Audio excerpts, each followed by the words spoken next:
पाकिस्तान और दुनिया भर से लाखों देखने और सुनने वालों को शहीद अरशद शरीफ का सलाम।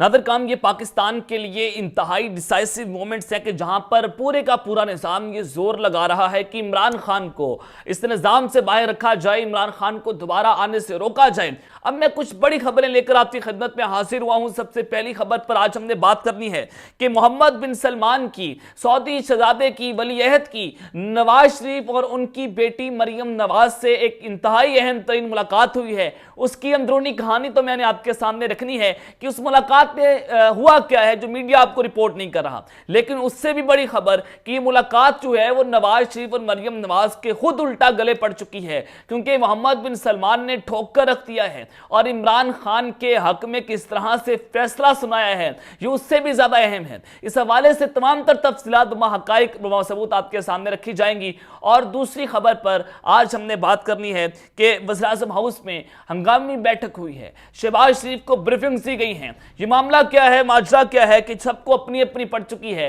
और शहबाज शरीफ के मौत के परवाने पर दस्तखत हो चुके हैं। इस हवाले से भी कुछ इंपॉर्टेंट खबरें हैं जो आपके साथ शेयर करनी है। और फिर जनाब अरशद शरीफ शहीद के इंतहाई करीबी दोस्त जिनके पास कुछ सबूत मौजूद थे उनके कत्ल के हवाले से, वो जनाब अचानक से वफात पा गए हैं। ये मामला क्या है, होने क्या जा रहा है इस वक्त, अंदर खाते क्या खेल है कि क्या बेनजीर की तरह उनके कत्ल के सबूत मिटाने जा रहे हैं। इस हवाले से भी तमाम तफसीलात आपके सामने रखूंगा। लेकिन अगर आपने चैनल को सब्सक्राइब नहीं किया, चैनल को लाजमी सब्सक्राइब कर लें, बेल आइकन को दबा दें। आने वाली तमाम तरह अपडेट्स आपकी खिदमत में बर वक्त पेश होती रहें।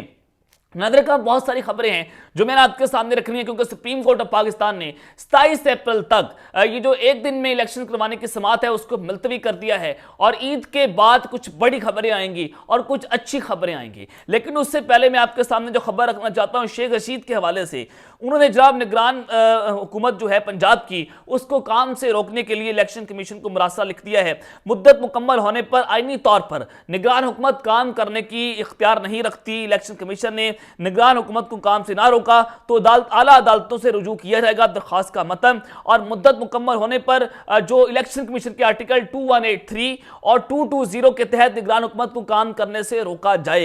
ये जनाब बड़ा वाज़ेह तौर पर शेख रशीद ने मरासा लिखा है। लेकिन सुप्रीम कोर्ट ऑफ पाकिस्तान ये बात कर रही है कि तमाम स्टेक होल्डर्स यानी कि तमाम सियासतदान जिसमें तमाम पोलिटिकल पार्टीज बैठेंगी वो बैठकर बात करें, मुज़ाकरात करें, या वो एक दिन इलेक्शन करवाने पर आमादा हो जाए। कुछ तारीख जो है वो अदालत को दे दी जाए कि हम इस तारीख को इलेक्शन करवा देते हैं, वरना अदालत जो है वो पंजाब हुकूमत के 14 मई की इलेक्शन करवाने से पीछे नहीं हटेगी। ये बड़ा वाज़ेह तौर पर चीफ जस्टिस ने जो है वह ऐलान कर दिया, क्योंकि यही आईन और कानून का तकाजा है।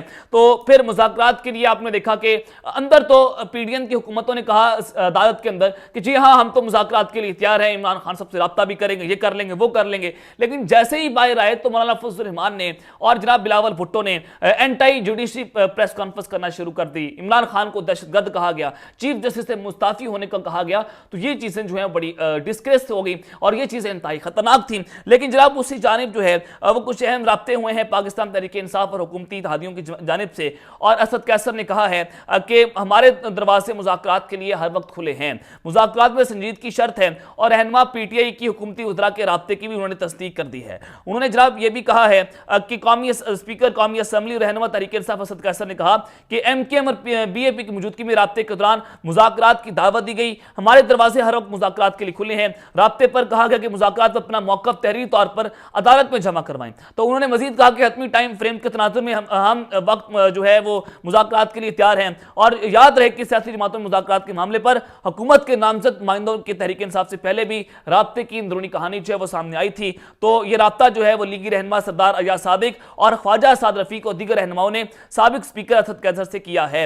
और हुकूमती नुमाइंदों ने असद कैसर से कहा कि हमसे बाज़ाब्ता बातचीत के लिए ऑफिशियल राब्ता कर रहे हैं। और असद कैसर ने हुकूमती नुमाइंदों के राब्ते बारे party secretary general Asad Umar को आगाह कर दिया है। तो जनाब उसी जानिब जो है वो मौलाना फजल रहमान की धुआंधार प्रेस कॉन्फ्रेंस होती है, मरियम नवाज से वो ट्वीट करती है और उन्होंने कहा कि मुज़ाकराती मुलाकात जो है वो फिर जनाब गैर यकीनी सूरत हाल का शिकार हुई है। और ये अभी तक जो है वो तय नहीं हो सका कि मुलाकात कहां पर होगी पीटीआई और हुकूमती नुमाइंदों की जानिब से कब होगी। और हुकूमती इत्तेहाद ने अभी तक पीटीआई की क्यादत से मुलाकात के लिए दिन और वक्त जो है वो तय नहीं किया है, क्योंकि मरियम नवाज इमरान खान को दहशतगर्द कह रही है और वो ये बात करते हैं कि हम दहशतगर्दों से बात करने के लिए तैयार नहीं हैं। और मौलाना फजल रहमान जो है वो भी आपके सामने है, उनको लॉन्च किया गया और ये मरियम नवाज अचानक से सऊदी अरब से कॉल करती हैं पाकिस्तान और वो कहती हैं कि जनाब हम इमरान खान से किसी सूरत बात नहीं करेंगे। ये हालात जो हैं वो बड़े बंद कली में हुकूमत धकेलती हुई नजर आ रही है और इसी में हुकूमत जो है उसको नुकसान भी होगा, क्योंकि जनाब मरियम नवाज तो ये चाहती हैं कि उनके चचा जान जो है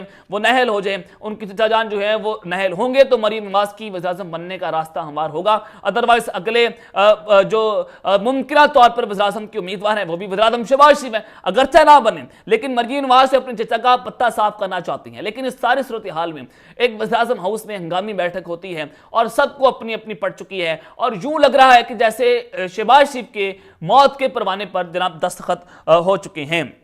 ख्वाजा आसिफ साहब ने आपसे कुछ देर पहले एक बड़ी इंपॉर्टेंट स्टेटमेंट दी। उन्होंने कहा कि इलेक्शन के लिए 21 अरब के फंड्स हम जारी नहीं करेंगे। उन्होंने दो टोक कह दिया है कि हम 14 मई का इलेक्शन नहीं करवाएंगे और सुप्रीम कोर्ट का हुक्म जो बड़ा वाज़े है। और उन्होंने कहा कि तौहीन अदालत का मामला जब आएगा तो देखा जाएगा, फिर हम देख लेंगे। ये बढ़के जो मारे इनकी मैं तमाम बढ़के दूर कर देता हूं अभी जो इनका हालात हैं। और उन्होंने कहा कि मुज़ाकरात पर अदालती डिक्टेशन नहीं लेंगे, मुज़ाकरात का एजेंडा भी हम तय करेंगे, तुम्हारे बाप का मुल्क है तुम एजेंडा तय करते फिरोगे। और उन्होंने कहा कि बात जो है वो जनाब अब 2018 से शुरू की जाएगी और जब तक नवाज शरीफ अहल नहीं होते हम जनाब इलेक्शंस में ही जाएंगे। जावेद लतीफ ने कहा कि हम खूनी लकीर खींच देंगे, हम अदालतों से ये कर देंगे वो कर देंगे। अब ये बढ़के जो है वो तो मारी जा रही हैं ऑन द रिकॉर्ड, इस्टेब्लिशमेंट को भी डराया जा रहा है, इस्टेब्लिशमेंट को खौफजदा किया जा रहा है और इमरान खान से टक्कर तो ये नहीं ले सकते, क्योंकि ये खुद कहते हैं ख्वाजा साद रफीकी इमरान खान जो है वो गैंगस्टर है, वो डॉन की तरह बिहेव करता है। अगर हम उनसे बात करते हैं वो हम सबको चोर कहता है। लेकिन जनाब इस सारी सूरत हाल में जो वज़ीर-ए-आज़म हाउस में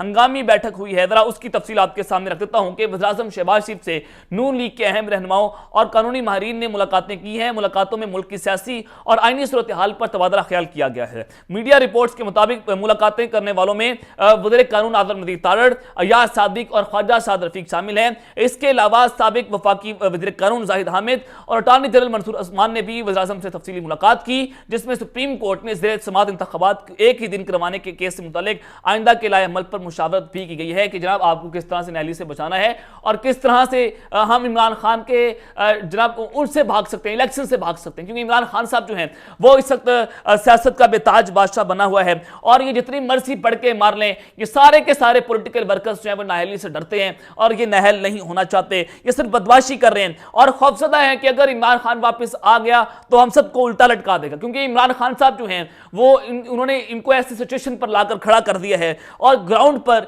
इमरान खान की विन विन की सिचुएशन है। खान साहब इस वक्त जीते हुए नजर आ रहे हैं, वो अगले वज़ीर-ए-आज़म हैं और तारीख में पहली बार ऐसा हुआ है कि कोई भी वज़ीर-ए-आज़म जिसको निकाला गया वो जनाब दूसरी मर्तबा पाकिस्तान का वज़ीर-ए-आज़म बनने जा रहा है और पाकिस्तान की इस्टेब्लिशमेंट के हाथ में गेम नहीं रही है। और उसका मतलब इमरान खान साहब जब आएंगे वो इसका क्रेडिट जो है वो पाकिस्तान की अवाम को देंगे और वो ऐसी सिचुएशन में होंगे कि वो ऐसे ऐसे फैसले करेंगे जो कि इंतहाई गैर मामूली होंगे और बहुत सारी ताकतवर शख्सियात को वो फैसले काबिल कबूल नहीं होंगे। जब वो फैसले होंगे तो इमरान खान साहब इंतहाई जो है वो इनके लिए डरौना ख्वाब बने हुए हैं और इसीलिए पीडीएम और पाकिस्तान की इस्टेब्लिशमेंट जो इमरान खान से डरती है, वो खौफजदा है कि कहीं इमरान खान वापस आ गया तो हम सबको उल्टा लटका देगा। तो ये सारी वजूहात हैं जिसकी बिना के ऊपर इस्टेब्लिशमेंट पूरी कोशिश कर रही है और हुकूमत भी पूरी कोशिश कर रही है कि इमरान खान से मुज़ाकरात करके हम उसके इंगेज करके अपने हक में कोई डीलें जो है वो करवा लें। ये सारे अंदर खाते मामला चल रहे हैं। लेकिन जनाब मैं आपको जो खबर देना चाहता हूं, मोहम्मद बिन सलमान जो हैं वो जनाब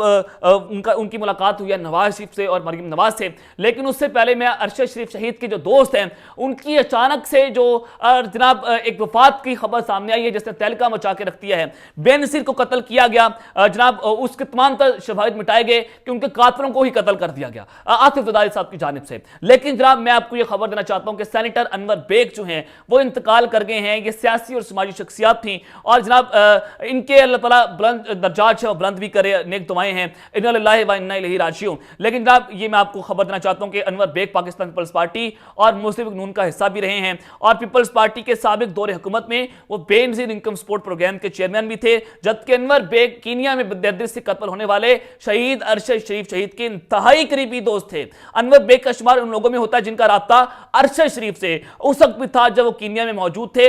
अनवर बेग ने एक इंटरव्यू में बताया था कि मेरी अरशद शरीफ के साथ गपशप होती रहती थी, तब मुझे मालूम नहीं था कि वो किस जगह पर मौजूद हैं। और आखिरी बार जब अरशद शरीफ से बात हुई तो वो जल्दी में थे, हालांकि वो हमेशा पुरसुकून रहते थे और तफसीली गुफ्तगू करते थे।